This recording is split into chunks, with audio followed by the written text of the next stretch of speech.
Hi guys, and welcome back for some breaking news at Two for Joy. Craig Hope has just reported a Johan Wissa statement. Now, I'm not sure if this is going to be like the Isak statement. I should imagine it will be similar, but I'm going to go through the statement and read it out now. I'll read it out, then we'll go through some of the key points and have a look at what we think. So, Johan Wissa. Over the past few weeks, there has been increased speculation about my future at Brentford Football Club. As a result, I wanted to speak directly and honestly about exactly where things stand. I have tried to stay silent for much of the summer, but with just hours remaining of the transfer window, I feel compelled to make it clear that I want to leave Brentford. I believe the club is unduly standing in my way despite a series of fair offers throughout the summer. I have always given 100% for Brentford since the day I signed back in 2021.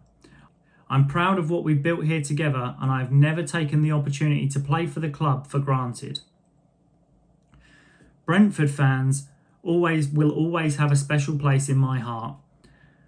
I have always conducted myself professionally, both on and off the pitch, and it's been a privilege to wear the shirt for 149 games and to celebrate 49 goals. Earlier this month, I held discussions with the club's senior management, including key directors and a new head coach. I made clear my intention to explore a new challenge.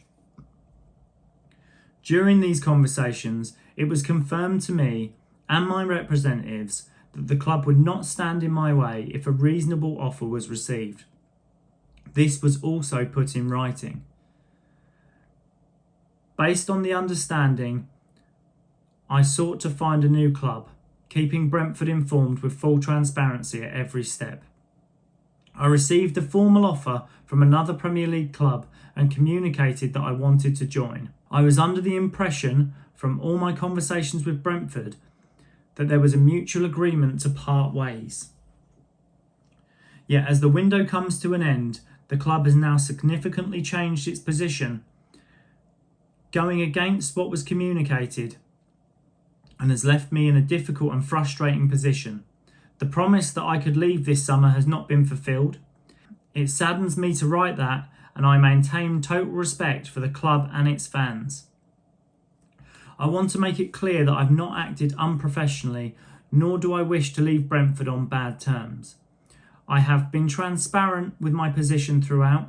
I have communicated openly with the club to conduct myself in a way that reflects my values of both me as a footballer and a human being. I hope that there is a fair and reasonable resolution that can still be found before the transfer window shuts. In the meantime, I must do what I feel is right for my career and my family, and insist that Brentford honour their promise to let me join a new club for a fair price. I want to thank all the Brentford fans for their support and understanding during this difficult situation. Your energy and belief in me has always meant a great deal. This has never been about walking away from a fantastic football club. It's about being allowed to move forward with Brentford's blessing based on repeated promises that I could leave for a new chapter this summer. Being made to stay beyond this summer will only tarnish 4 wonderful years at an incredible football club. So I ask Brentford's owners and directors to now honour their promise and let me leave in the few final hours of this window. Well, there we have it, guys. I will say a great piece of journalism from Craig Hope, as usual. It is interesting that Wissa claims to have spoken to the directors and the new manager. So he's naming the people that he's had in the conversation. I know that was one of the issues we didn't like about the Isak statement. And to say that he has it in writing from the club. Now, whether that's a formal issued statement or whether that's an email to one of his agents, it still means something. It's still probably a damning piece. If they have offered him some sort of assurance in writing to say that he can leave this summer, I would say he probably has a little bit more weight in the argument than Alex Isak does with his desire to leave, if the club have actually put it in writing to him.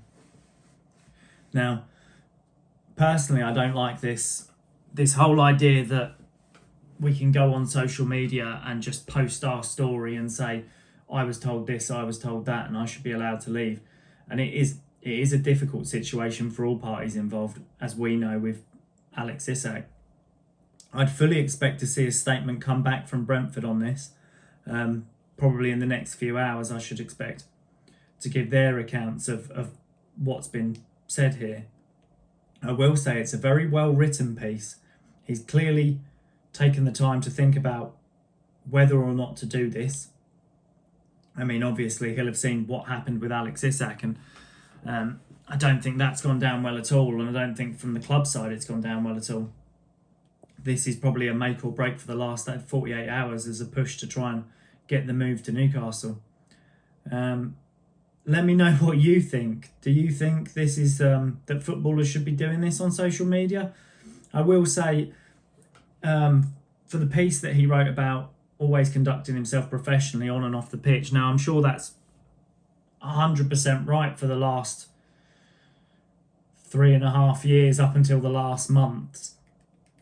But the going on social media and pulling down your profile picture and then obviously deleting all the photos of yourself playing for Brentford, I don't think that's the greatest move. I don't think it's probably what the fans want to see from somebody they'd like to keep at their club. I certainly know if it happened at ours, the same as Alex Isak, would be furious about it. I think wanting to leave on good terms is obviously the key takeaway here. And if Brentford don't want to sell him, you have to honour your contract. You know, they hold all the cards here. I do think they hold all the cards. If they want to keep him, he has to go back to training. He has to go back and play, get the job done. It's what they're paying you for. The comments of fair price, this is a minefield when it comes to a transfer window. Fair price, what's a fair price? In this window, I think you're paying 10 to 20 million pounds on top of whatever is a fair price. But if everybody's doing it, then that's probably fair market value at the time. So while I'd probably only say Wissa's a 25 to 30 million pound striker with a year left on his contract into his late 20s, the market, the way it is at the moment, he probably is 40 to 50 million pound. We've seen Mbuemo go for 70, Cunha go for 60, obviously Voltemada touching close to 70, so it's believed. I mean, really, the inflated prices, they're getting to a point where it's going to be really difficult for clubs with PSR to balance the books. If you're not selling players at the same inflated prices, years down the line, this is going to impact whichever teams have bought in this window, which looks like just about everybody. Where Brentford stand on this will be interesting to see. I have to personally say I'm not the biggest fan of players coming out on social media and giving their account of what's happened at a football club. I think these sort of conversations should be kept in-house. I mean, even when Cristiano Ronaldo went on with Piers Morgan and started shouting down Man United. Now, I don't disbelieve that Man United, their football ground's a mess, their training ground's not been updated, there's problems behind the scenes. I think we've all heard that come to light, but I still think it's not the place for him to say it. While he works for the club, you know, you kind of have to toe the party line and be part of the company. I think it's a bad move to come out and slate your employer. I mean, if any one of us did it on social media, I'm sure we'd be out the door. Just the fact that they are £1 million assets means that they have more sway like this. But I do think clubs and probably the PFA need to get a grip of this situation and tell players that, you know, they're not covered to do this. We need to get back to a point of, you know, if you want a move, hand a transfer request. it does seem like none of these players are willing to hand in a transfer request because they'll lose a loyalty bonus or some sponsorship. But if you really want the move that much, give your notice, hand in a transfer request, and do it in a timely fashion. Not, I want to leave 2 days before the end of the window or halfway through the window. Let them know, let the clubs know before everything. You know, make your stance clear. Put in your transfer request before the transfer window opens or right at the start of the window. And then clubs have got a better idea of what they need to do as business. I don't know where this goes from here. It'll be interesting to see Brentford's reply. But if you've liked the content, give me a like, give me a sub. I was planning on doing a deep dive into Voltemada today, but we'll postpone that for another day. But thanks for watching, and I'll see you in the next one.